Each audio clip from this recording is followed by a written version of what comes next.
ఉంటుందా మనకి అన్నట్టు ఫీలింగ్ అయితే ఉండింది. అసలు ఇప్పటికీ శివుడికి అనేది వెళ్ళట్లేదు బాడీలో నుంచి. అంటే రియల్ హనుమాన్ని కరెక్ట్గా చూపించారు. నిజం చెప్పాలంటే అసలు చాలా అంటే చాలా బాగుంది. అది ఎక్స్ప్రెస్ చేయలేము అసలు మనం, అది వర్డ్స్లో ఎక్స్ప్రెస్ చేయలేము. చిన్న డైరెక్షన్ పెద్ద డైరెక్షన్ తీసేవాళ్ళు అతను చాలా బాగా తీసాడు. అసలు నో వర్డ్స్. అంటే ఆదిపురుషుతో పోలిస్తే అసలు ఆదిపురుషుతో పోల్చలేమండి అసలు.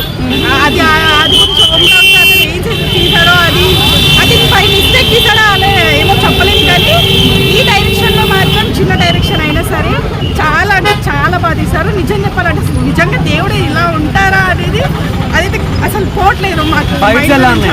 ఫైట్ సీన్స్ ఎలా అనిపించాయి? ఫైట్ సీన్స్ అన్నీ ఓకే, కామెడీ ఉంది, ఫైట్ సీన్స్ ఉన్నాయి, దేవుడు ఉంది, అంతా బాగుంది. అంటే పర్ఫెక్ట్ సంక్రాంతి మూవీ అనుకోవచ్చా? పర్ఫెక్ట్ సంక్రాంతి మూవీ అనుకోవచ్చు. అంటే చిన్నది మెయిన్గా ఏంటంటే ఇప్పుడు అయోధ్య ఇప్పుడు మనకి ఓపెన్ అవుతుంది కాబట్టి ఈ టైప్లో ఈ మూవీ రావడం ఇంకా చాలా అంటే చాలా హ్యాపీగా ఉంది. అది అసలు మర్చిపోలేకపోతున్నాం.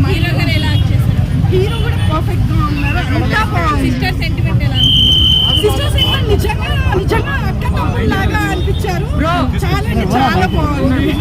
ఇంకొకటి థియేటర్ తక్కువ ఇచ్చారు, పెంచే అవకాశాలు ఉన్నాయా? చూసిన తర్వాత ఎలా పెంచుతారు, ఖచ్చితంగా పెంచుతారు. ఇదైతే నో డౌట్. అసలు పెంచాలి కూడా, ఎందుకంటే ఫ్యామిలీస్ తో చూడాల్సిన మూవీ. అండ్ ఇంకొకటి ఏంటి అంటే హనుమంతుడు అంటే ఎంత భక్తి ఉంటుందో వాళ్ళైతే ఇంకా చెప్పలేము. వాళ్ళకి ఇంకా ఎక్కువ వచ్చేసి అంటే లేని వాళ్ళకి కూడా భక్తి వస్తుంది. అంటే దేవుణ్ణి నమ్మని వాళ్ళు కూడా ఉంటారు కదా, వాళ్ళు కూడా ఈజీగా నమ్మేస్తారు అనమాట. అంత బాగుంది మూవీ అయితే. పార్ట్ కూడా పెట్టారు. డెఫినెట్లీ అస్సలు మిస్ అవ్వాల్సిన పని లేదు. చాలా చూడాలి అసలు మూవీ చూడాలి. మళ్ళీ వెళ్తారా ఫ్యామిలీతో? ఖచ్చితంగా వెళ్తాము. యాక్చువల్లీ సిబ్లింగ్స్ వచ్చాము కానీ ఫ్యామిలీతో ఖచ్చితంగా ఇంకో 2-3 టైమ్స్ ఖచ్చితంగా చూడాలి.